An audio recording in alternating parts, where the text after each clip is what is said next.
Hi guys, I'm a Forester here. A week ago, I saw a video on Safe Queen knives by Paddy that got my attention, and I thought I'd like to offer my 2 cents on the topic. By the way, have you ever wondered why we offer our 2 cents but will only give the other person a penny for their thoughts? Well, let me give you my definition of a Safe Queen knife first. Now, it's usually a higher valued knife that gets put away and only brought out occasionally for fondling. I doubt anybody has a knife, or a gun for that matter, that gets put away and never brought out. So it becomes an issue of just how often the knife gets used and whether it gets any serious use at all.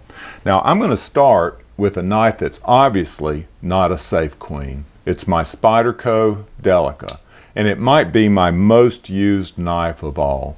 You can tell that it's very dirty. I haven't cleaned it in a while and really don't know how I'd get that out. It's missing a clip. I stripped the 1 or 2 of the clip screws and so ended up just taking it off. It's probably dull. I was using this to scrape in between deck boards last weekend to clean out leaf litter, so I probably need to sharpen it. Obviously, this isn't a Safe Queen. Now I'm going to go to the other extreme and bring out this knife. You've seen all of these on my channel.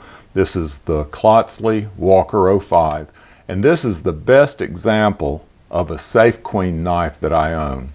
I love this knife. I'd never put it to hard use.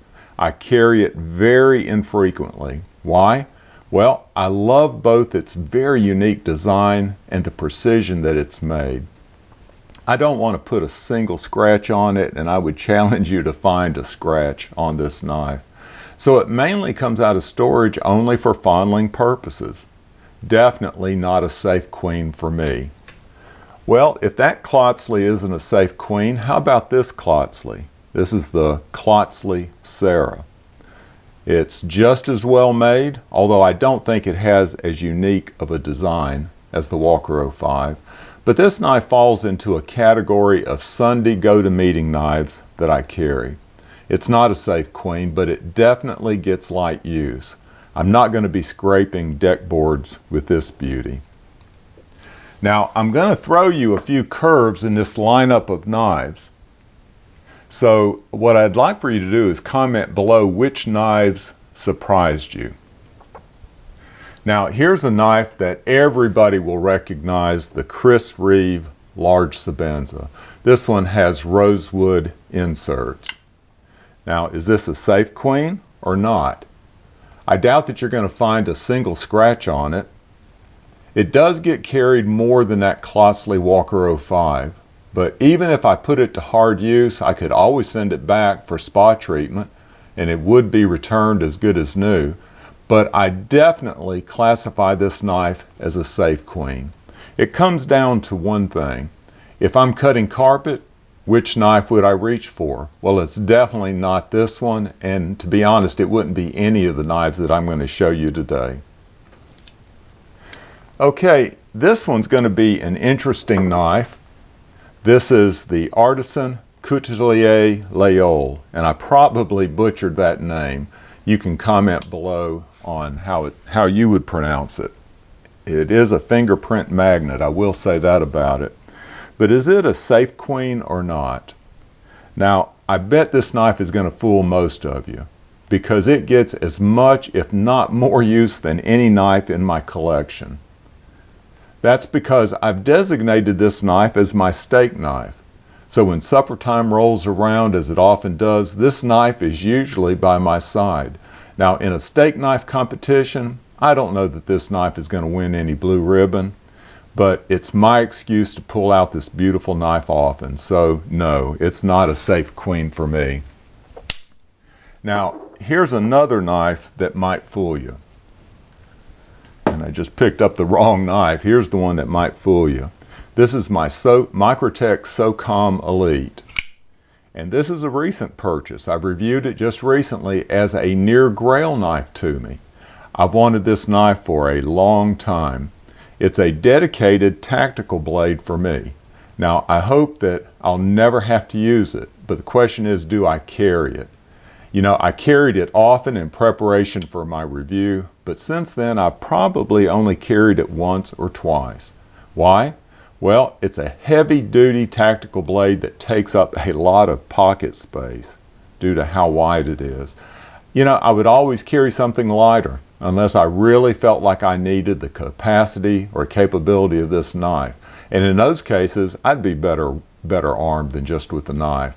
The truth is, this is just a safe queen for me. At least it has been so far. Well, now if the SOCOM Elite is a safe queen, how about this one? This is the knife that I started to reach for earlier. This is my Hinder X M24. I won't beat around the bush. Heck no, it's not a safe queen. I love to carry this knife. And what's the difference between it and the SOCOM Elite? Well, it beats me. I just love it. And it might be that flipper action that makes it a lot of fun to play with. Now, I've got so many more knives that I picked out to cover. I'm probably going to have to leave some out, or this video is just going to be too long. And I just had a bright idea. I guess that's why my dad called me son. You've seen how I think. I'll show you another 2 or 3 knives, and you tell me whether they're safe queens or not in the comments below. Okay, here we go. How about this knife? You've seen it on my channel from the very beginning of my channel. This is the Spyderco Tenacious. I've had this knife for ages. I can remember shopping hard online to get the absolute best price, and I think I paid $28 for it. But a couple of years ago, I decided to make some walnut handle scales for myself. You know, I'm 90% pleased with the outcome, but I did make one mistake right here on this pivot screw, and that prevents the knife from centering. So when I open it up, I have to always push in so that it doesn't scrape. That's all the clues I'm going to give you about this knife, but you tell me, is this a safe queen for me or not? Would I call it a safe queen? Okay, the next knife is this one. You've seen it before. It's my Reeve small Sebenza, and I always forget what you call those, that wood scale or wood inserts. I think it's snake wood. I always want to call it zebra wood, but I think it's called snake wood. But I bought this knife, I believe, before I bought the large Sebenza, and you can tell that it's in excellent condition. I doubt that you'll find a scratch on it. Safe queen or not? Okay, and the last knife is going to be this one right here. And this is another tactical blade, dedicated tactical blade. This is my Emerson Gentleman Jim. It's my first and arguably my best tactical blade. Now, I've shown you at least 2 or 3 tactical blades so far. Is this one a safe queen or not? What would you say? Okay, those are all the knives I'm going to show you. I do have 2 additional ones that I'll just throw out here on the table and give you a quick review. This is a Kuta that you've seen a lot on my channel, and this one is a Fantoni that you've seen on my channel some. Okay, they're both similar, fairly small knives, and I'll just go ahead and say neither one of these are safe queens. You know, I like both of them. This one right here, the Kuta, simply, it doesn't get used. I never carry it, but the reason I don't carry it is because it's designed to be carried in this pouch on my belt. I hate that.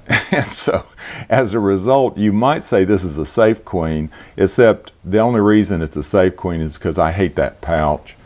The other one is not a safe queen, although, you know, it's well kept. It's very lightly used, but it falls in that category of Sunday go-to-meeting type of knife that I carry. So it gets routine carry.